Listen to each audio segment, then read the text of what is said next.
لا حول ولا قوة إلا بالله العلي العظيم أعوذ بالله من الشيطان اللعين الرجيم بسم الله الرحمن الرحيم الحمد لله خالق الخلق باسط الرزق فالق الأصباح ذي الجلال والإكرام والفضل والإنعام ثم الصلاة والسلام والتحية والإكرام على سلطان الخلائق أجمعين وسيد الأولين والآخرين وخاتم النبيين وشفيع المذنبين ورحمة للعالمين ورسول المسدد والمصطفى الأحمد أبي القاسم محمد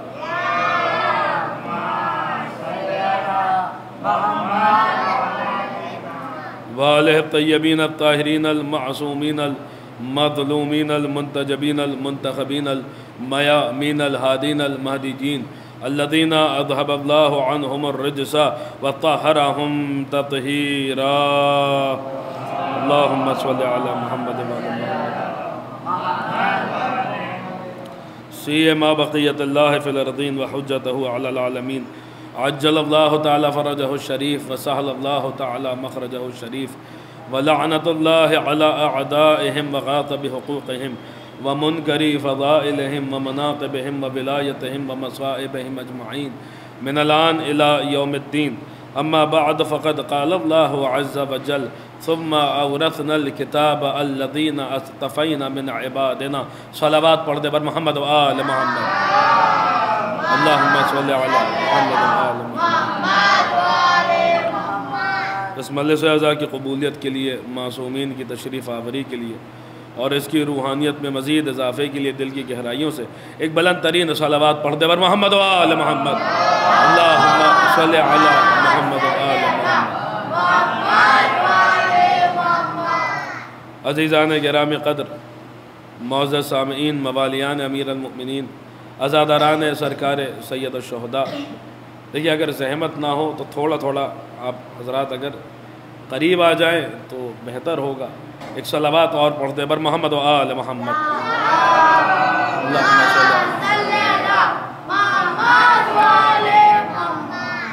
عزیزان گرامی قدر قرآن اور علم آل محمد علیہ السلام یہ ہمارا عنوان ہے اور آج اس سلسلے کی یہ پہلی مجلس ہے آج انشاءاللہ ایک زمین ہموار کریں گے جس پر انشاءاللہ آنے والی تقاریر میں جو ہے وہ ایک عمارت تیار ہو سکے اور ایک تمہیدی گفتگو آپ حضرات کی خدمت میں عرض کرنا مقصود ہے پوری توجہ کے ساتھ دیکھیے اس بات سے قطعاً فرق نہیں پڑتا ہے کہ سننے والے کتنے ہیں اس بات سے فرق پڑتا ہے کہ سننے والے کیسے ہیں آپ بیدار ہو کے سنیے تو ہم بھی جو ہے وہ آپ حضرات کی خدمت میں جو ہے وہ باتیں پیش کریں گے دیکھیے ارشاد رب العزت ہو رہا ہے جس خداوند عالم نے اپنی کتاب کو نازل کیا وہ خود اعلان کر رہا ہے کہ اس کی کتاب لاوارث نہیں ہے اس کی کتاب کا وارث موجود ہے اس کی کتاب لاوارث نہیں ہے اس کی کتاب کا وارث موجود ہے چنانچہ ارشاد فرماتا ہے کہ ثم اورثنا الکتاب الذین اصطفینا من عبادنا کہ پھر ہم نے اس کتاب کے کچھ وارث بنائے اور کنہیں وارث بنایا الذین اصطفینا من عبادنا انہیں وارث بنایا جنہیں ہم نے اپنے بندوں میں چن لیا تھا انہیں وارث بنایا جنہیں ہم نے اپنے بندوں میں منتخب کر لیا تھا انہیں وارث بنایا جنہیں ہم نے اپنے بندوں میں مصطفیٰ کر لیا تھا پوری توجہ کے ساتھ سنیے گا انہیں وارث بنایا ہے جنہیں سلیکٹ کیا ہے انہیں وارث بنایا ہے جنہیں مصطفیٰ کیا ہے انہیں وارث بنایا ہے جنہیں منتخب کیا ہے پوری توجہ کے ساتھ سنیے گا قرآن ہی سے پوچھتے ہیں کہ اللہ کے منتخب کیے ہوئے بندے کون ہیں اللہ کے مصطفیٰ بندے کون ہیں تو ارشاد ہوتا ہے کہ ان اللہ اصطفیٰ آدم و نوحا و آل ابراہیم و آل عمران علی العالمین کہ بے شک اللہ نے مصطفیٰ کیا چن لیا سلیکٹ کیا منتخب کیا آدم کو اور نوح کو اور ابراہیم کی آل کو اور عمران کی آل کو پوری توجہ کے ساتھ سنیے گا. یہاں پہ بھی صاحب ایک بحث لے آتے ہیں کہ صاحب عمران سے مراد کیا ہے، لہٰذا میں ان تمام بحثوں میں نہیں پڑھوں گا، بس سیدھے سیدھی آیت پڑھوں گا تاکہ آپ حضرات تک اللہ کا کلام اور اللہ کا قرآن پہنچ جائے. جسے انکار کرنا ہو وہ اللہ کے کلام کا انکار کرے. اللہ کے مصطفیٰ بندوں کو اللہ نے اس کتاب کا وارث بنایا ہے. اور واضح آیت ڈھونڈتے ہیں کہ اللہ کے مصطفیٰ بندے کون سے ہیں تو سورہ صافات پڑھیے.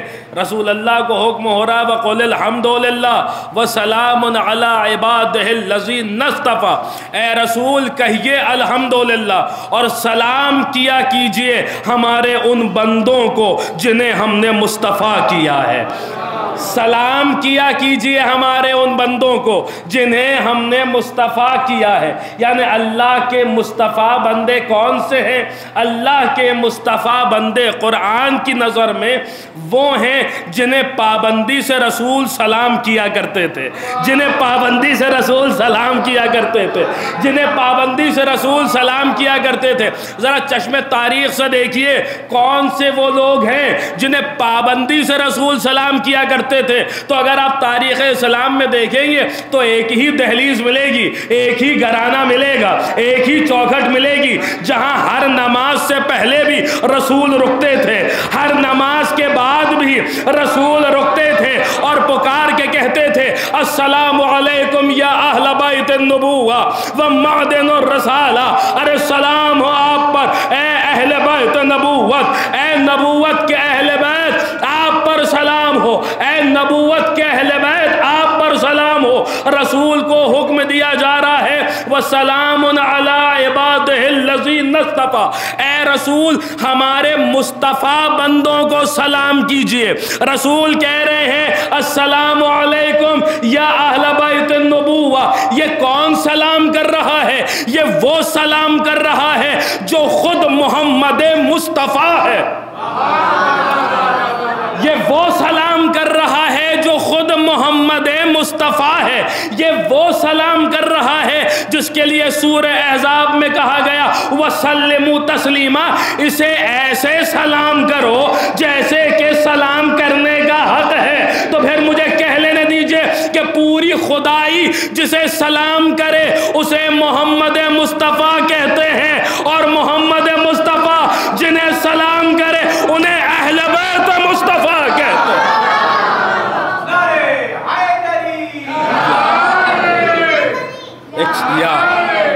ایک صلوات پڑھ دیں بر محمد و آل محمد.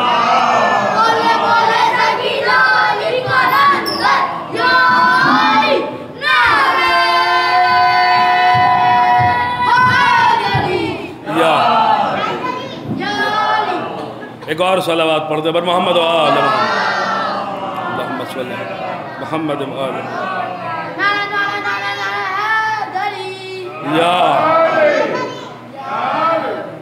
ایک اور صلوات پڑھ دیں بر محمد و آل محمد.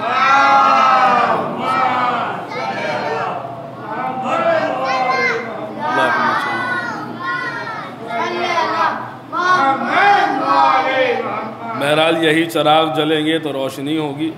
مولا انہیں سلامت رکھے. عزیزان گرام قدر سنیے گا. رسول اللہ ایک دہلیز پہ رک رہے ہیں، ہر نماز سے پہلے رک رہے ہیں اور ہر نماز کے بعد رک رہے ہیں. یہ رسول کہاں جا رہے تھے؟ کسی اپنے پرسنل کام سے جا رہے تھے؟ بتائیے کہاں جا رہے تھے؟ مسجد جا رہے تھے نا.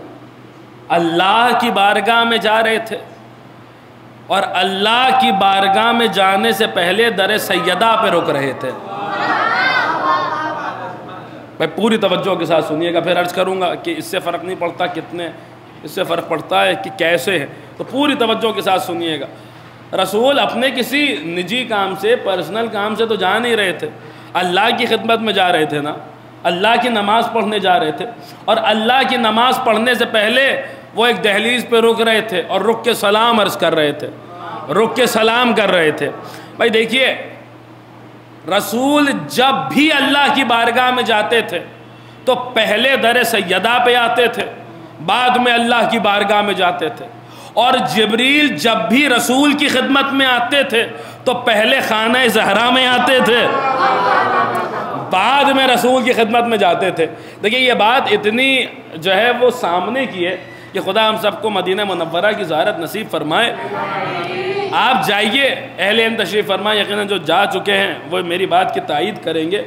ذرا مدینہ کا جغرافیہ دیکھیے، آپ اس علاقے کی جغرافی دیکھیے، اس کا جغرافیہ دیکھیے۔ یہ مسجد النبوی ہے بلا تشبیہ، اس سے ملا ہوا ایک گھر ہے جس گھر کے 2 دروازے ہیں، ایک دروازہ راستے میں کھلتا ہے، ایک دروازہ مسجد میں کھلتا ہے۔ رسول اللہ نے خداوند عالم کے حکم پہ سارے دروازے بند کروا دیے تھے جتنے مسجد میں کھلتے تھے، بس ایک ہی دروازہ تھا جو مسجد میں کھلتا تھا، یا یوں کہہ دوں مسجد اس گھر کے آنگن میں تھی۔ تو بہرحال 2 دروازے تھے، ایک جو ہے وہ باہر کی طرف راستے کی طرف تھا، ایک جو ہے وہ مسجد کی طرف تھا۔ آپ جائیے آج مدینے میں، جا کر کسی سے بھی پوچھئے کہ بھیا دیکھیے وہ حکومت کہ جو تمام آثار مٹانے پہ تلی ہوئی ہے، جس نے جو ہے وہ جنت البقیع کو منہدم کر دیا، جس نے جنت المعلیٰ کو منہدم کر دیا، جس نے شہدائے احد کے مزاروں کو منہدم کر دیا، جس نے جو ہے وہ اصحاب کے اور برگزیدہ خداوند عالم کے برگزیدہ بندوں کے آثار کو منتخب کر دے، جو ہے وہ منہدم کر دیا، جس گھر میں رسول آئے تھے اس گھر کو منہدم کر دیا، جس گھر میں جناب سیدہ آئی تھی اس گھر کو منہدم کر دیا۔ دیکھیے پوری توجہ کے ساتھ سنیے گا، وہ حکومت جو تمام آثار مٹانے پہ تلی ہے، وہ حکومت جو تمام آثار مٹانے پہ تلی ہے، ایک ایسا گھر ہے جسے وہ چاہ کر بھی نہیں مٹا پا رہی۔ پوری توجہ کے ساتھ سنیے گا، تمام آثار مٹا رہی ہے۔ جس گھر میں رسول آئے تھے اس گھر کو منہدم کر دیا، جس گھر میں سیدہ آئی تھی اس گھر کو منہدم کر دیا۔ رک کے ایک جملہ عرض کرتا چلوں، جس گھر میں رسول آئے تھے اس گھر کو تو توڑ دیا آپ نے، جس گھر میں سیدہ آئی تھی اس گھر کو تو منہدم کر دیا آپ نے۔ ہمت ہو تو اس گھر کو توڑ کے دکھائیے جس گھر میں علی آئے تھے۔ ایک صلوات پڑھیے تو میں عرض کروں بر محمد و آل محمد۔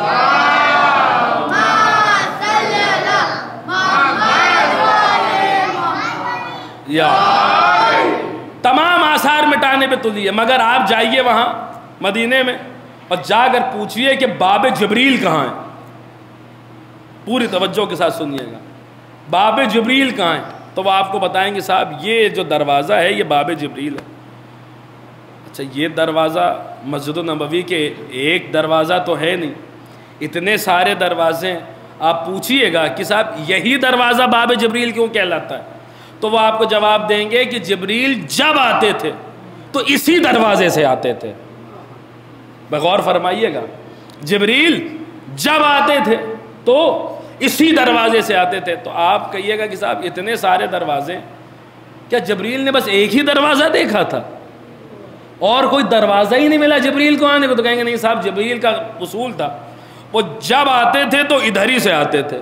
اچھا رسول اللہ ایک جگہ پہ تو ہوتے نہیں تھے، کبھی مصلی پہ ہوتے تھے، محراب میں ہوتے تھے، کبھی منبر پہ ہوتے تھے، کبھی روضۃ الجنہ میں ہوتے تھے، کبھی کسی حجرے میں ہوتے تھے، کبھی کسی حجرے میں ہوتے تھے۔ آپ پوچھئے گا کہ جبریل جب آتے تھے، رسول کہیں بھی ہوں اس پورے ایریے میں، اس پورے علاقے میں، جبریل جب آتے تھے تو اسی دروازے سے آتے تھے؟ تو پلٹ کے آپ کو جواب ملے گا جی صاحب جبریل جب آتے تھے تو یہیں سے آتے تھے۔ بھائی دیکھیے لکھنؤ سے سورت آنے کے بہت سارے راستے، میں ایک تو یہ کر سکتا ہوں کہ لکھنؤ سے بائی فلائٹ احمد آباد آ جاؤں اور وہاں سے گاڑی لے کے سورت آ جاؤں۔ ایک کام یہ کر سکتا ہوں کہ سیدھے سورت ایئرپورٹ پہ جو ہے وہ لینڈ کروں اور یہاں آپ کی خدمت میں آ جاؤں۔ ایک کام یہ کر سکتا ہوں کہ یہاں سے لکھنؤ سے بمبئی چلا جاؤں اور بمبئی سے ٹرین لے کے جو ہے میں سورت آ جاؤں۔ بہت سارے راستے لکھنؤ سے سورت آنے کے۔ اب اگر میں ایک مرتبہ آیا آپ کی خدمت میں، پہلے بمبئی گیا، بمبئی سے پھر میں سورت آیا، تو آپ کہیں گے ہو سکتا ہے صاحب ان کو بمبئی میں کوئی مجلس پڑھنی ہو یا کوئی کام ہو اس لیے وایا بامبے آ رہے ہیں، وایا ممبئی آ رہے ہیں۔ ایک بار کا سمجھ میں آتا ہے، لیکن اگر آپ مجھے بار بار بلاتے رہے اور میں کہتا رہوں کہ صاحب میں جب آؤں گا تو وایا ممبئی آؤں گا، گھوم کر آؤں گا، وایا ممبئی آؤں گا، تو اس میں آپ بھی سمجھ جائیں گے کہ کچھ تو بات ہے۔ جو قبلہ جب آ رہے ہیں تو بمبئی ہوتے ہوئے آ رہے ہیں، سیدھا سیدھا راستہ چھوڑ کے یوں گھوم کے آ رہے ہیں۔ بھائی جبریل بھی سیدھا سیدھا، کئی سارے دروازے ہیں مسجد کے، سارے دروازوں کو چھوڑ کے جب آتے ہیں تو وایا بیت سیدہ آتے ہیں۔ اور پوری توجہ کے ساتھ سنیے گا، جبریل جب آتے ہیں تو وایا بیت سیدہ آتے ہیں۔ جبریل جب بھی کہاں آ رہے ہیں؟ رسول کے پاس آ رہے ہیں، لیکن جب آتے ہیں تو وایا بیت سیدہ آتے ہیں، وایا بیت سیدہ آتے ہیں۔ رسول خدا کی خدمت میں جب جاتے ہیں تو پہلے در سیدہ پہ آتے ہیں، بعد میں خدا کی خدمت میں جاتے ہیں۔ جبریل رسول کی خدمت میں جب آتے ہیں تو پہلے خانہ زہرا میں آتے ہیں، بعد میں رسول کی خدمت میں جاتے ہیں۔ یہ جبریل کا عمل، یہ رسول کا عمل کچھ بتا رہا ہے، یہ یوں ہی نہیں ہے۔ رسول اور جبریل کے عمل بتا رہے ہیں کہ دیکھو، اگر تمہیں خدا تک جانا ہے یا رسول خدا تک آنا ہے تو پہلے در سیدہ تک آنا پڑے گا۔ اگر در زہرا نہیں ملا تو نہ خدا ملے گا نہ رسول خدا ملے گا۔ ایک صلوات پڑھیے بر محمد و آل محمد۔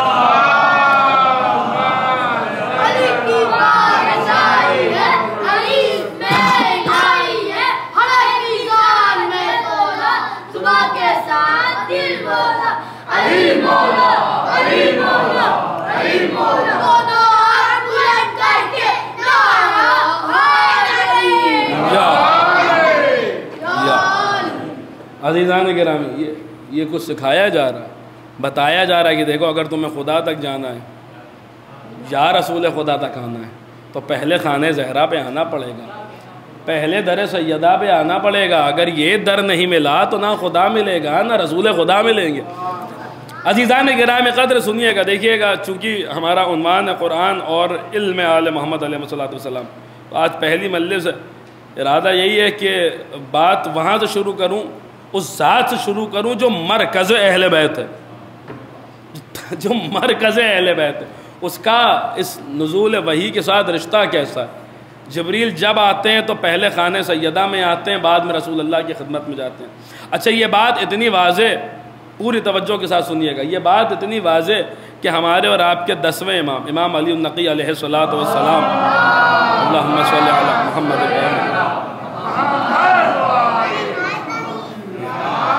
انہوں نے ہمیں ایک زیارت تعلیم فرمائی ہے، جو زیارت کو کہتے ہیں زیارت جامعہ کبیرہ، تمام اہل بیت کی ایک زیارت ہے۔ پوری توجہ کے ساتھ سنیے گا، جو 10ویں امام نے تعلیم فرمائی ہے، پڑھا کیجئے اور ترجمے کے ساتھ پڑھا کیجئے، اور کیونکہ بہت کچھ آپ کو اس زیارت سے ملے گا۔ اور یاد رکھیے، غور کر کے پڑھیے، رک رک کے پڑھیے، تفکر کر کے پڑھیے۔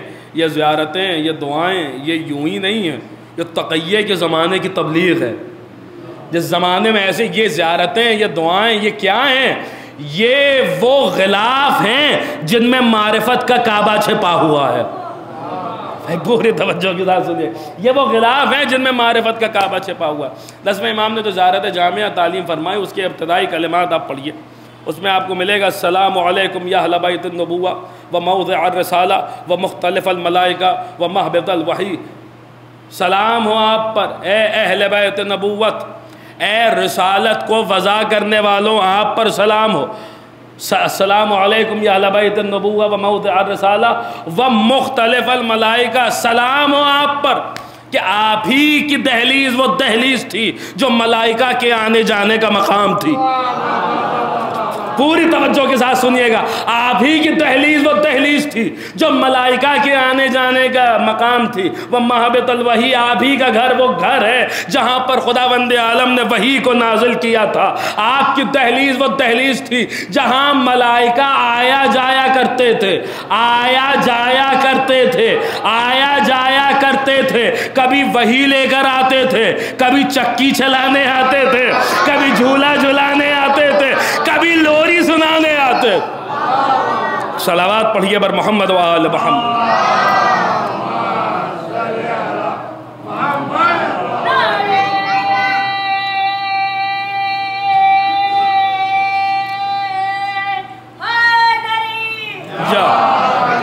پوری توجہ کے ساتھ سننے کا عزیزان گرامی قدر، یہ کون سی دہلیز ہے جو ملائکہ کے آنے جانے کا مقام تھی؟ اب سنیے گا، ایک بات ہے، اگر یہ اس کو لوح دل پہ تحریر کیجئے گا، شاید اس مجلس کا تبرک نورانی قرار پائے۔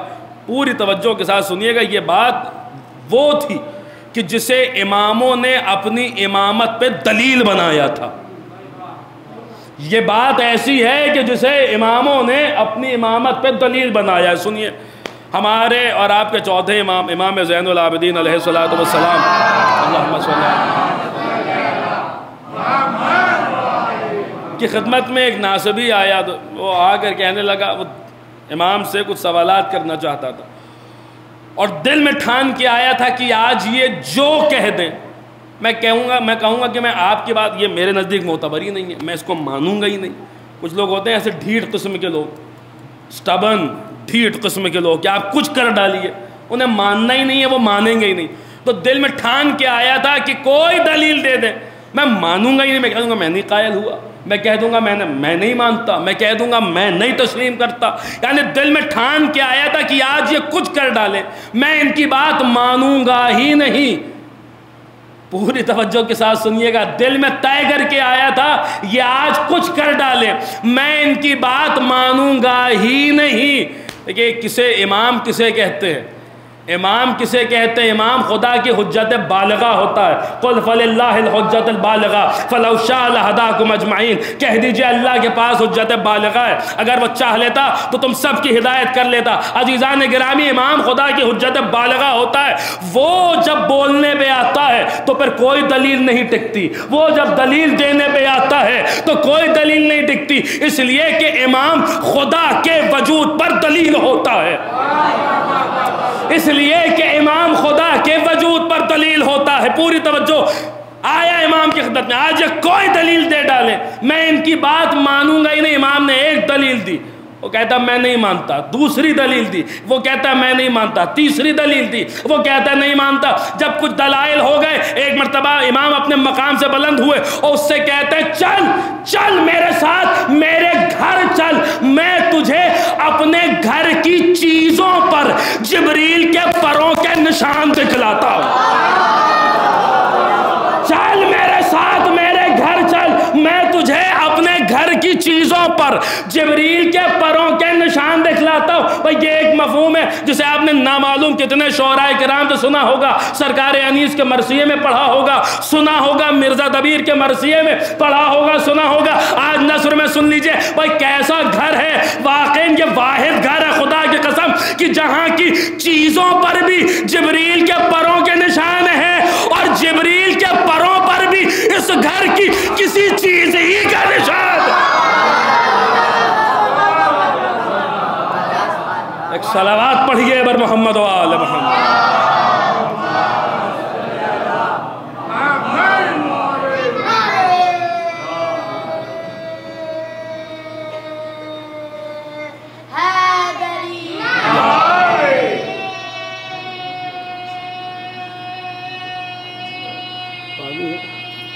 جیتے رہیے خوش رہیے۔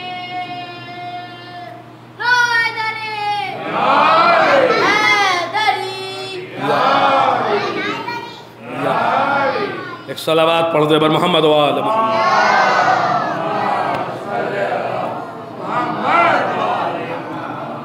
پوری توجہ کے ساتھ سنیے گا، یہ ہے یہ گھرانہ کہ جہاں جبریل آیا جایا کرتے تھے۔ کیوں نہ آتے جاتے جبریل اس گھر میں اس کثرت سے؟ دیکھیے جناب سیدہ کے دو نام ہیں، بہت سارے القاب ہیں شہزادی کے، ان میں سے دو نام ایسے ہیں جو بہت حد تک سننے میں لکھنے میں ایک جیسے لگتے ہیں۔ قبلہ تشریف فرمائے، میری بات کی تائید کریں گے۔ ایک ہے محدثہ اور ایک ہے محدثہ۔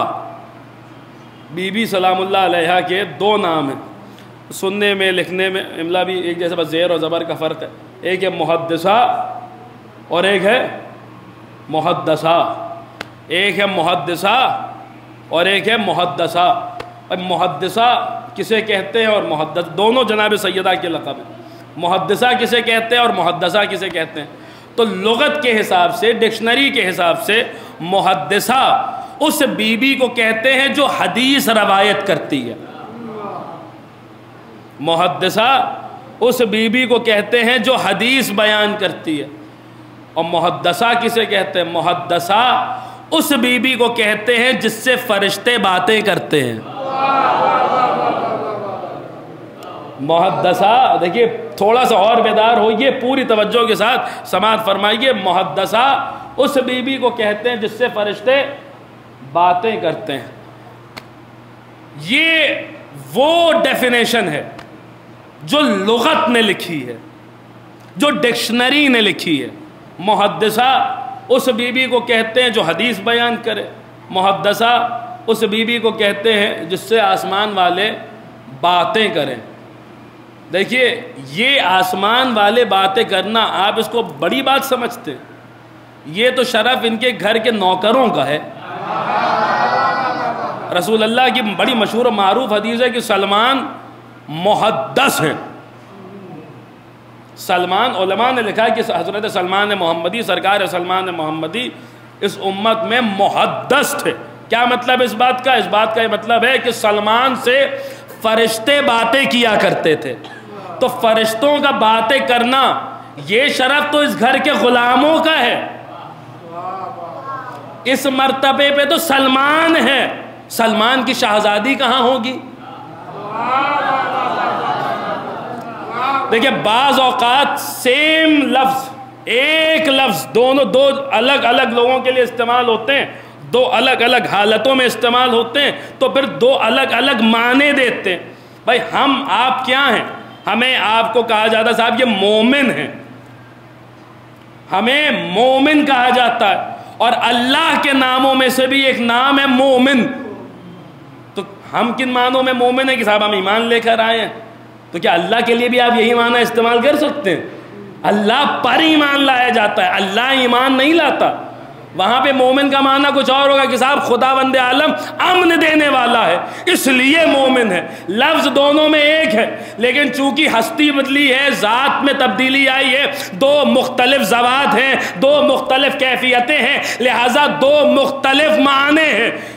ڈکشنری یہ کہتی ہے اور جو لغت یہ کہتی ہے کہ محدثہ اس بیوی کو کہتے ہیں جو جس سے آسمان والے باتیں کرے۔ تو میں بڑھ کے کہتا ہوں کہ یہ شرف تو سلمان کا تھا۔ سلمان اس امت میں محدث تھے، سلمان سے فرشتے باتیں کیا کرتے تھے۔ فاطمہ وہ نہیں ہے جس سے صرف جو ہے وہ آسمان والے باتیں کریں۔ جب سیدہ کے لیے یہی لفظ محدثہ استعمال کیا جائے گا تو ان معنوں میں نہیں آئے گا کہ جس سے آسمان والے باتیں کریں، بلکہ ایک معنی آگے بڑھ کے، ایک قدم آگے بڑھ کے معنی آئے گا۔ وہ کیا؟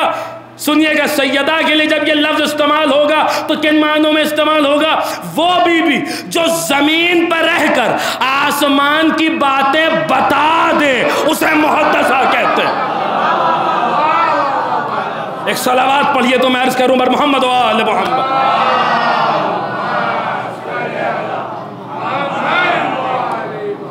وہ بیوی جو زمین پہ رہ کر آسمان کی باتیں بتا دے۔ دلیل کیا ہے؟ دلیل میرے پاس موجود ہے۔ دلیل کیا ہے؟ آپ حدیث قصہ پڑھنا شروع کیجئے، سیدہ کے دونوں نام آپ کو وہاں دکھائی دیں گے۔ بی بی محدثہ بھی نظر آئیں گی، بی بی محدثہ بھی نظر آئیں گی۔ جہاں سے حدیث قصہ شروع ہو رہی ہے تو شہزادی ہی روایت کر رہی ہیں، لہٰذا بی بی حدیث بیان کر رہی ہیں، لہٰذا بی بی محدثہ ہیں۔ اور سیدہ تو ایسی محدثہ ہیں جیسا تاریخ اسلام میں کوئی اور محدثی نہیں ہے، اس لیے کہ جو حدیث سیدہ نے بیان کی ہے وہ اس کثرت سے روایت کی جاتی ہے، وہ اس کثرت سے پڑھی جاتی ہے جس کثرت سے اور حدیثیں نہیں پڑھی جاتی۔ یہ سیدہ محدثہ نظر آتی ہیں جہاں سے حدیث قصہ کا آغاز ہوتا ہے، جہاں سے بی بی بیان کرنا شروع کرتی ہیں کہ رسول اللہ چادر میں گئے، اور چادر میں جانے کے بعد پھر تھوڑی دیر بعد امیر المومنین، پھر تھوڑی دیر بعد امام حسن آئے، پھر وہ چادر میں گئے، پھر امام حسین آئے وہ چادر میں گئے، امیر المومنین آئے وہ چادر میں گئے، جناب سیدہ آئیں وہ چادر میں گئیں، پھر رسول اللہ نے ہاتھوں کو اٹھا کے دعا کی۔ ان تمام کی جب تک آپ حدیث قصہ کی یہ تمام فقرے پڑھتے رہیے گا آپ کو بی بی محدثہ نظر آئیں گی، بی بی حدیث بیان کر رہی ہیں۔ اب سنیں گا، محدثہ میں نے عرض کیا اس بی بی کو کہا جائے، ان معنوں میں شہزادی کے لیے اس بی بی کو کہا جائے گا جو زمین پر رہ کر آسمان کی باتیں بتا دے۔ اچانک آپ دیکھیں گے حدیث قصہ پڑھتے پڑھتے کہ نہ آسمان سے کوئی فرشتہ آیا، نہ آسمان سے کوئی وحی آئی، نہ آسمان سے کوئی خبر آئی، نہ کوئی صحیفہ آیا، نہ کوئی کتاب آئی۔ بی بی ابھی تک وہ بی بی جو زمین کی باتیں کر رہی تھی اچانک سے بتانا شروع کرتی ہے کہ سنو اللہ نے آسمان پہ ملائکہ کی محفل بلائی ہے، وہ کہہ رہا ہے اعلموا یا ملائکتی و یا سکان سماواتی انی ما خلقت السماء مبنیہ والارض مدیہ۔ عزیزان گرامی قدر، بی بی زمین پہ ہے، نہ آسمان آسمان سے کوئی خبر آئی، نہ آسمان سے کوئی وحی آئی، نہ آسمان سے کوئی فرشتہ آیا، زمین پہ رہ کر آسمان کی باتیں بتا رہی ہے، زمین پہ رہ کے آسمان کی باتیں بتا رہی ہے، زمین پہ رہ کے آسمان کی باتیں بتا رہی ہے۔ بی بی کی حدیث قصہ پڑھیے تو پتہ چلے گا فاطمہ اس خاتون کو کہتے ہیں جو زمین والوں پر بھی گواہ ہے، جو آسمان والوں پر بھی گواہ ہے۔ ایک صلوات پڑھیے بر محمد و آل محمد۔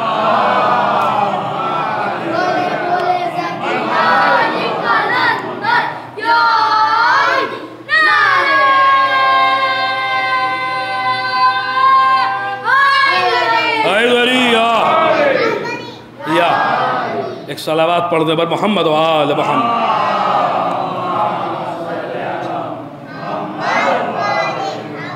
ابھی لفظ گواہ میں نے جان بوجھ کے استعمال کیا ہے، اسے اپنے اذان عالیہ میں محفوظ رکھیے گا، انشاءاللہ آنے والی مجالس میں کام آئے گا۔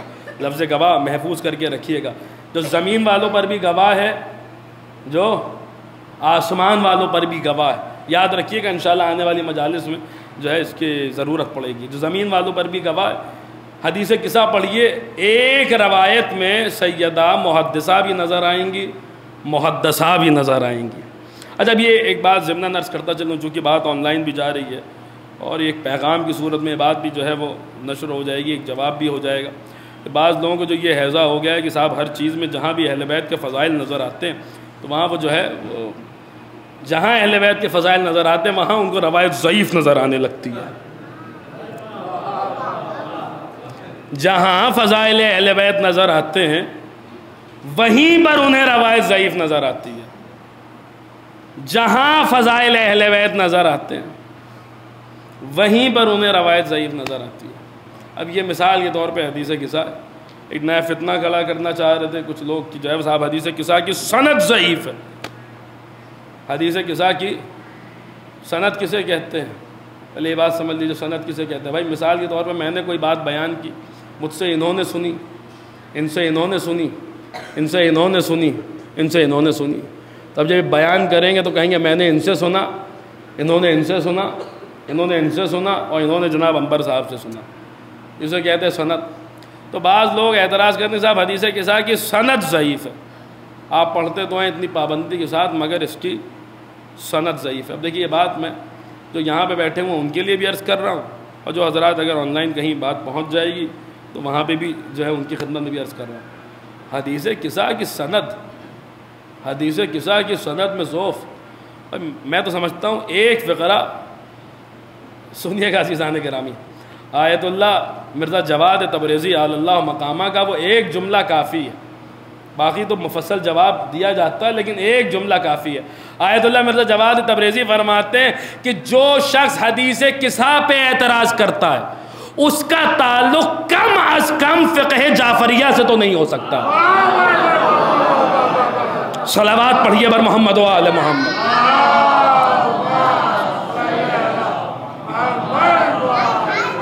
یا مذہب اہل بیت سے نہیں ہو سکتا۔ آپ پوری توجہ کے ساتھ سنیے گا، یہ جو اعتراض ہے اس کے جوابات ہمارے بزرگ علماء مراجع کرام نے دیے، بہترین جوابات دیے۔ مثال کے طور پہ میں آپ کی خدمت میں عرض کروں، آیت اللہ سید مرعشی نجفی رضوان اللہ تعالیٰ علیہ، انہوں نے ایک پورا جو ہے وہ کتابچہ لکھا اس عنوان پہ جس کا نام تھا سند حدیث قصہ، جہاں انہوں نے حدیث قصہ کی پوری مکمل سند جو لوگ اعتراض کرتے ہیں وہ نقل کی، اس کے بعد جہاں اعتراضات ہوتے ہیں وہاں انہوں نے جوابات بھی جو ہے وہ تحریر فرما دیا۔ لیکن جو لوگ کہتے ہیں کہ حدیث قصہ کی سند نہیں ہے وہ آئیں اور آ کے سنیں کہ حدیث قصہ کی سند کیا ہے۔ آیت اللہ مرعشی نجفی نے جو سند نقل کی ہے میں وہ آپ کی خدمت میں عرض کر رہا ہوں۔ لمحوں میں 700 سال کا سفر آپ حضرات کو کرانا مقصود ہے کہ حدیث قصہ کن کن راویوں کے ذریعے ہم تک پہنچی ہے، کن کن علماء کی محنتوں کا نام حدیث قصہ ہے۔ جو لوگ حدیث قصہ کا انکار کرتے ہیں وہ صرف حدیث قصہ کا انکار نہیں کرتے بلکہ 700 سال کی محنتوں کا انکار کرتے ہیں۔ پوری توجہ کے ساتھ سنیے گا، میں آپ کی خدمت میں وہ سند عرض کروں۔ اور اس سے قبل اپنی آمادگی کا ثبوت دینے کے لیے ایک بلند ترین صلوات ارشاد فرمائے بر محمد و آل محمد۔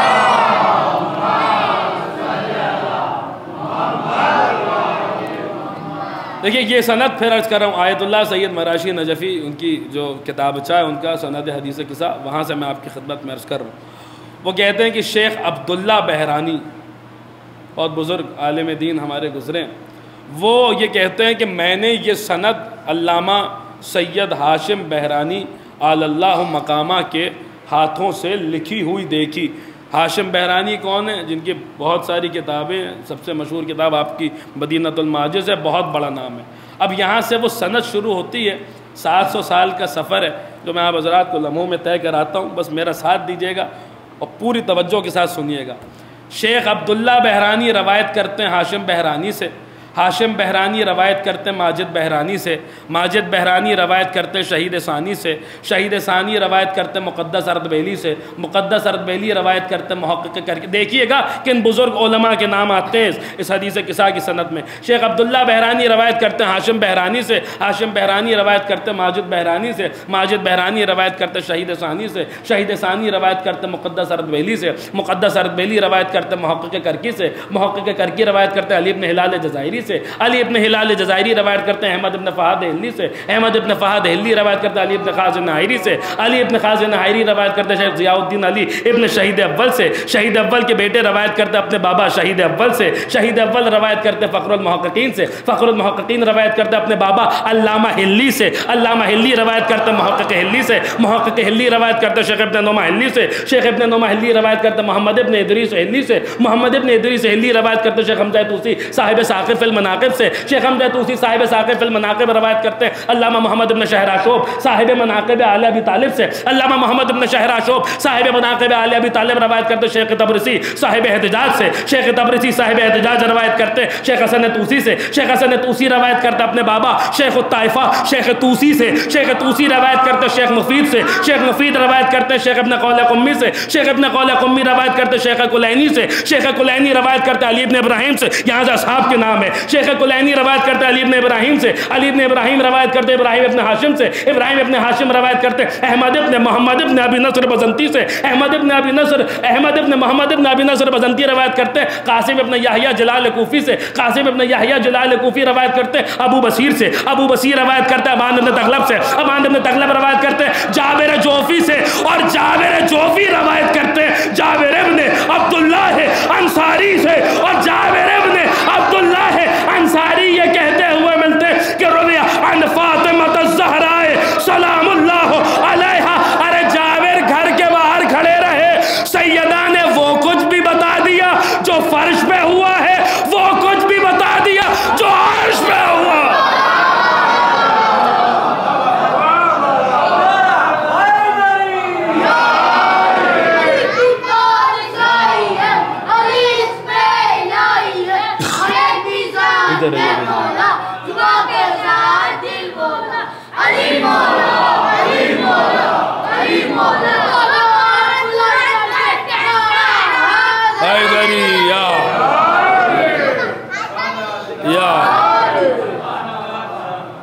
ایک صلوات اور پڑھیں بلند آواز سے بر محمد و آل محمد۔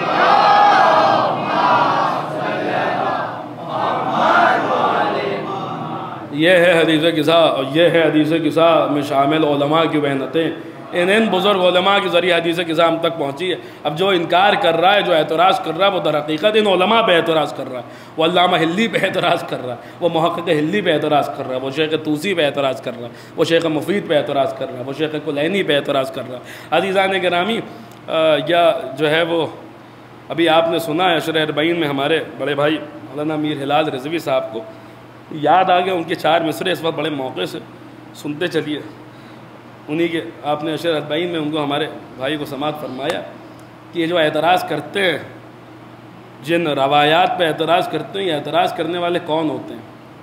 کہتے ہیں مشکوک نسب حق کی رسد ڈھونڈ رہے ہیں، مشکوک نسب حق کی رسد ڈھونڈ رہے ہیں، مولا کے فضائل کی سند ڈھونڈ رہے ہیں، سلمان عارف تیرا آغاز نہ پایا، کم ظرف منافق تیری حد ڈھونڈ رہے ہیں۔ محمد و آل محمد۔ یا صلوات پڑھیے بلند آواز سے بر محمد و آل محمد۔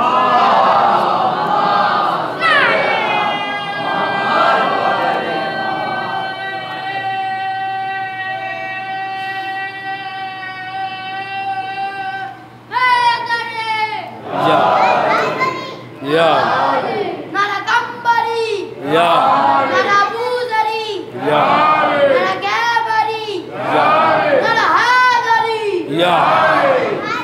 یا عزیزان گرامی، بس آخری بات، اب چونکہ اب وقت نہیں بچا کہ میں اور باتیں آپ حضرات کی خدمت میں عرض کر سکوں، بس یہیں پہ گفتگو لا کے تمام کر دوں گا۔ حدیث قصہ کیا ہے؟ آپ کیا سمجھیں حدیث قصہ کو؟ بھائی دیکھیے، حضرت مریم کا جب تعارف ہوا، اب چونکہ موضوع کی طرف جانے کا وقت نہیں ہے لہٰذا براکٹس میں یہ بات سن لیجئے اور یہیں پہ گفتگو تمام ہو جائے گی۔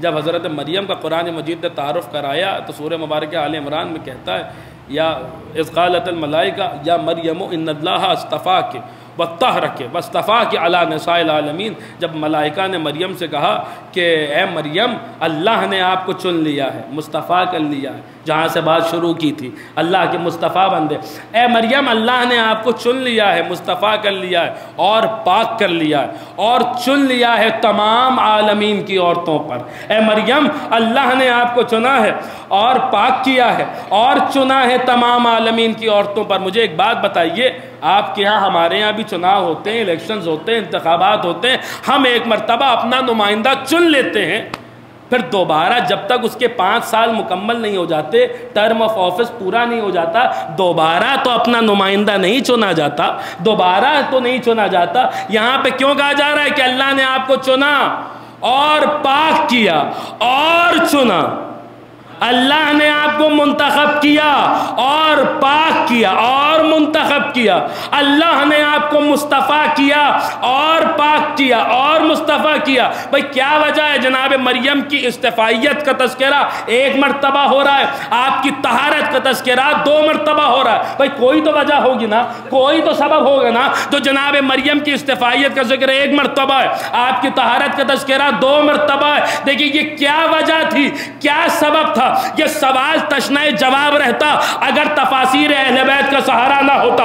جب آپ تفاسیر اہل بیت کی طرف رجوع کریں گے تو آپ کو ملے گا کہ جناب مریم کی پہلی استفائیت اپنی ذاتی نہیں ہے، وہ اس وجہ سے ہے کیونکہ مریم کوئی معمولی خاتون نہیں ہے، مریم عمران جیسے باپ کی بیٹی ہیں،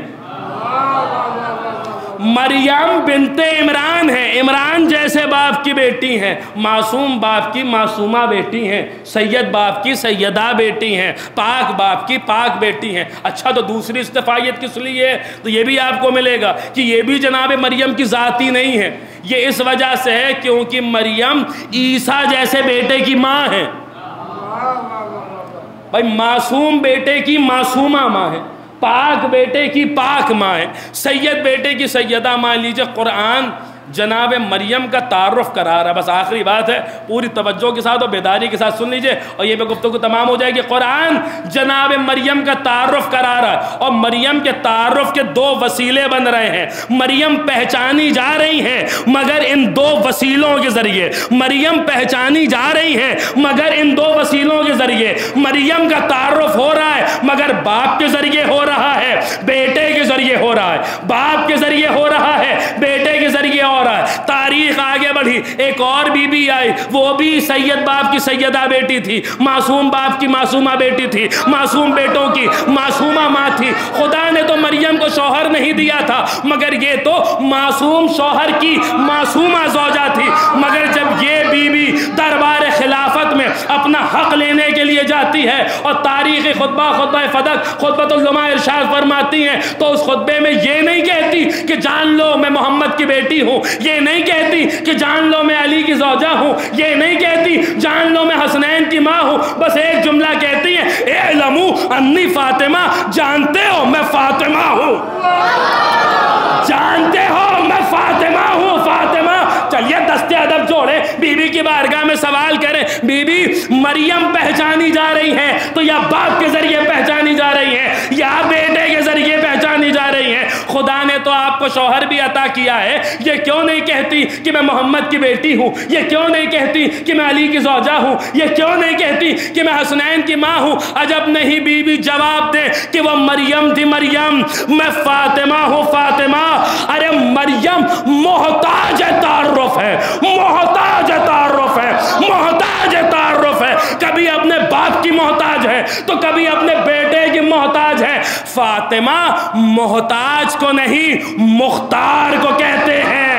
یہاں تو معاملہ یہ ہے کہ جب سب چادر تلے جمع ہو جاتے ہیں اور پوچھنے والا پوچھتا یا رب ومن تحت الکساء، تو خدا بھی کہتا ہم فاطمہ و ابوہا و بالہا و بنوہا۔ ارے اسے کسی اور کے ذریعے تعارف کی ضرورت بھی کیا ہے جس کے ذریعے نبوت بھی پہچانی جاتی ہے، جس کے ذریعے امامت بھی پہچانی جاتی ہے۔ صلوات پڑھیے بر محمد و آل محمد۔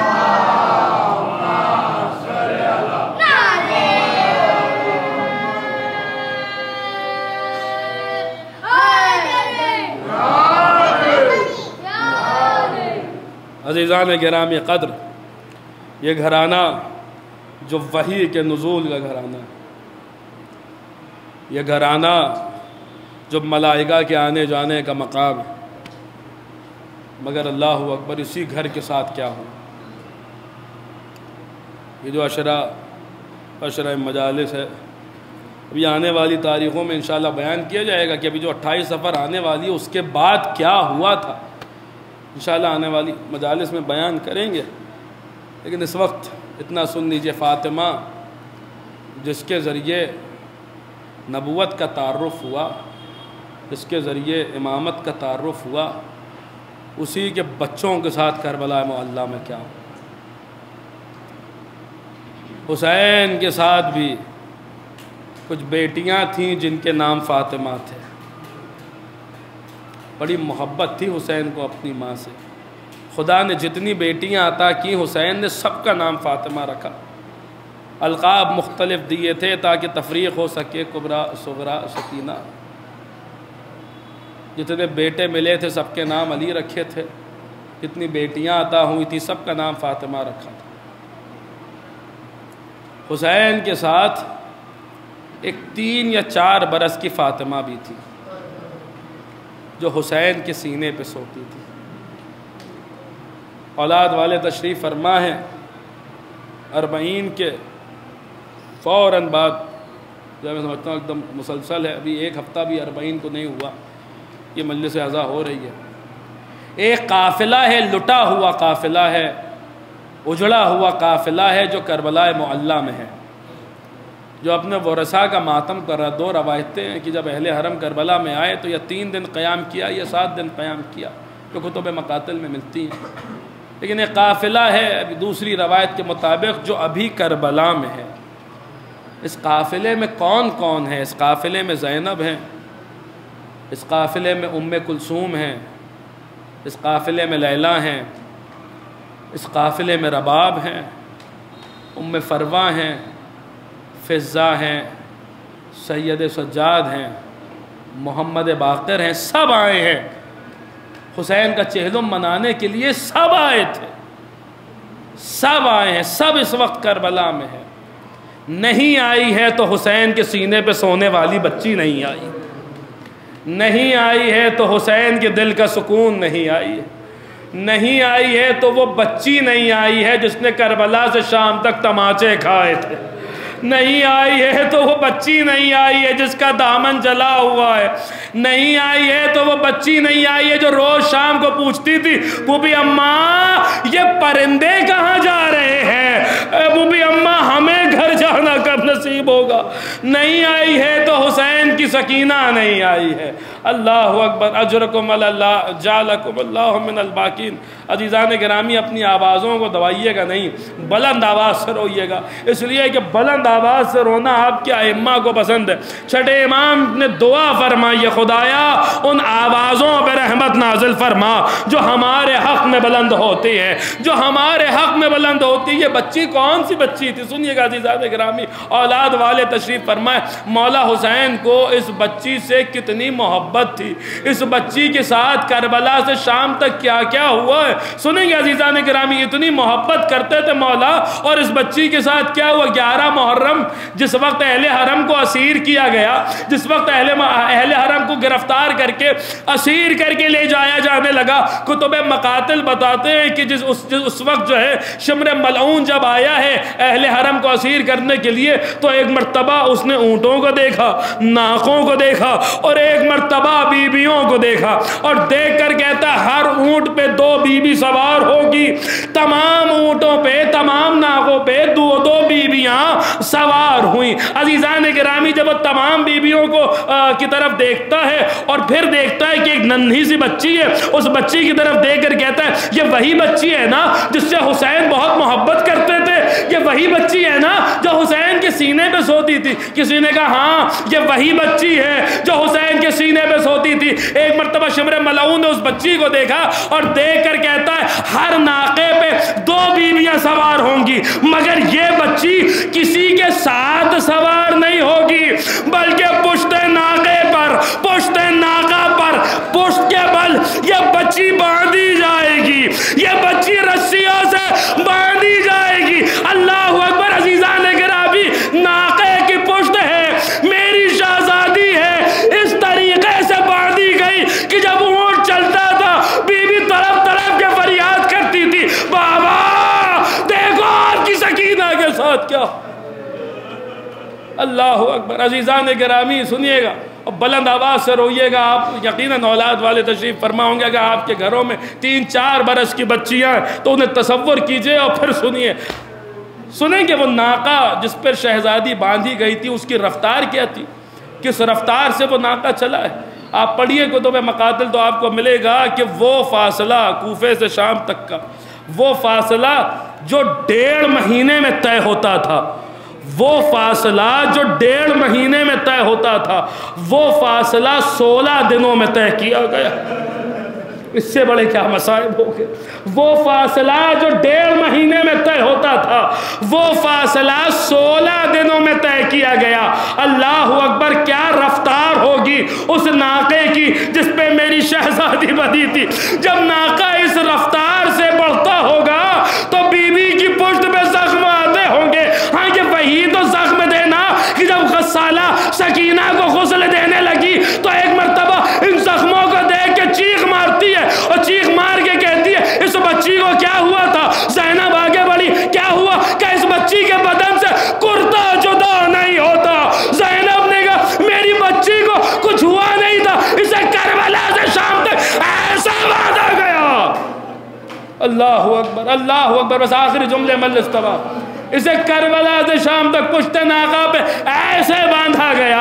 اللہ اکبر۔ عزیزان گرامی، کیا کیا گزر گئی۔ حسین جس بچی سے اتنی محبت کرتے تھے، 3-4 برس کی بچی کے ساتھ ایسا کیا ہو گیا کربلا محلہ میں، کربلا سے لے کر شام تک۔ عزیزان گرامی، ہمارے بہت بزرگ عالم دین ہیں جن کا نام ہے محدث شیخ عباس قمی۔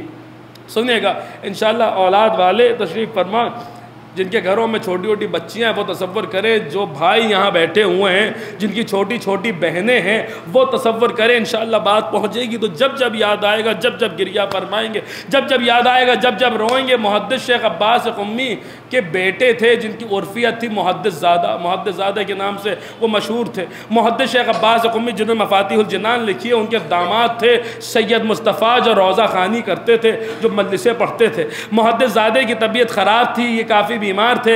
انہوں نے ایک رات خواب دیکھا کہ بہت مجمع ہے جو ایک حسینیے کی طرف جا رہا ہے، ایک امام بارگاہ کی طرف جا رہا ہے۔ انہوں نے کسی سے پوچھا بھیا یہ مجمع کہاں جا رہا ہے؟ تو کسی نے بڑھ کے جواب دیا کہ مجلس ہو رہی ہے، یہ پورا مجمع مجلس میں جا رہا ہے۔ انہوں نے کہا مجلسیں تو بہت ہوتی ہیں، اس مجلس میں اتنا مجمع کیوں ہے؟ تو کسی نے بڑھ کے کہا کہ اس لیے یہ مجمع جا رہا ہے کیونکہ اس مجلس میں مولا حسین بنفس نفیس تشریف فرما ہے۔ مولا حسین بنفس بنفس نفیس تشریف، محدث زادے خواب دیکھ رہے ہیں کہ اس مجلس میں مولا حسین بنفس نفیس تشریف فرمائے۔ جب سنا نا کہ مولا حسین اس مجلس میں تشریف فرمائے، دوڑتے ہوئے امام بارگاہ کے اندر آئے۔ کیا دیکھا میرا مولا اس مجلس میں بیٹھا ہوا ہے، محدث زادے قریب آتے ہیں، آ کر سلام کرتے ہیں، حسین جواب دیتے ہیں۔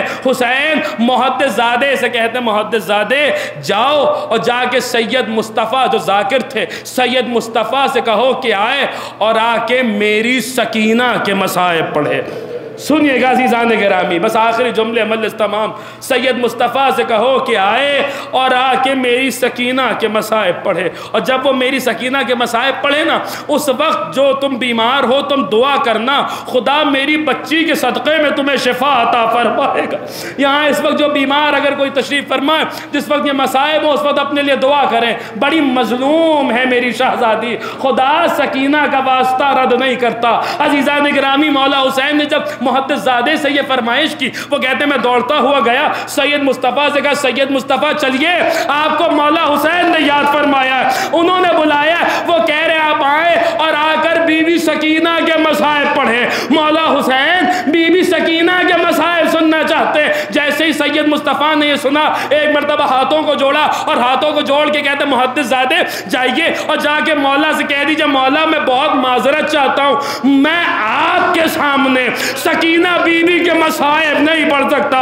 میں کیسے پڑھوں گا حسین کے سامنے؟ میں کیسے کہوں گا مولا آپ کی بچی نے تباچے کھائے ہیں، اے مولا آپ کی بچی کو تازی آنے لگے ہیں، اے مولا آپ کی سکینہ کا دامن جلا ہے۔ یہ کہتے ہیں محدث زادے کہتے ہیں میں امام کی خدمت میں آیا، آگر کہتا ہوں مولا وہ کہہ رہے کہ میں معذرت چاہتا ہوں، میں حسین کے سامنے سکینہ کے مصائب نہیں پڑھ سکتا۔ بس جیسے یہ سننا تھا، ایک مرتبہ مولا نے کہا محدث زادے جاؤ اور جا کے سید مصطفیٰ سے کہو سنیے گا جو رونے کے لیے آئے ہیں، جو پرسہ دینے کے لیے آخری جملے انشاءاللہ بات پہنچے گی تو جب جب یاد آئے گا، جب جب گریہ فرمائیں گے، کہتے جاؤ محدث زادے سے کہو میں حسین انہیں حکم دے رہا ہوں کہ آئیں اور آ کر سکینہ کے مصائب پڑھے۔ یہ کہتا ہے میں آیا اور آنے کے بعد میں نے سید مصطفیٰ سے کہا سید مصطفیٰ اب کیا کیجئے گا؟ مولا نے آپ کو حکم دیا ہے آئیے اور سکینہ بی بی کے مصائب پڑھیے۔ یہ کہتے ہیں وہ آئے اور آنے کے بعد منبر پہ گئے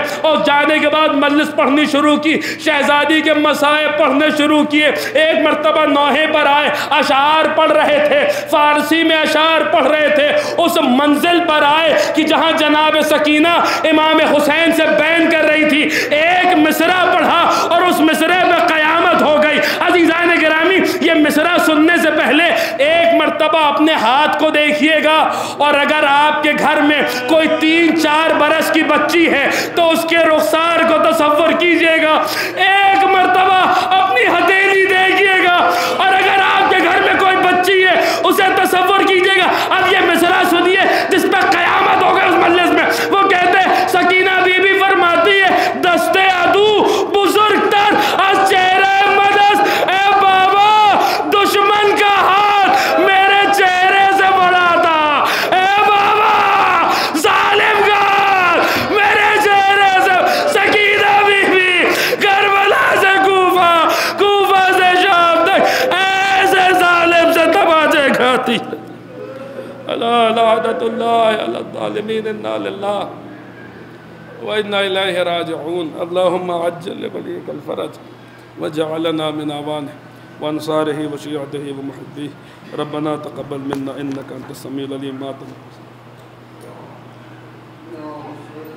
یا حسین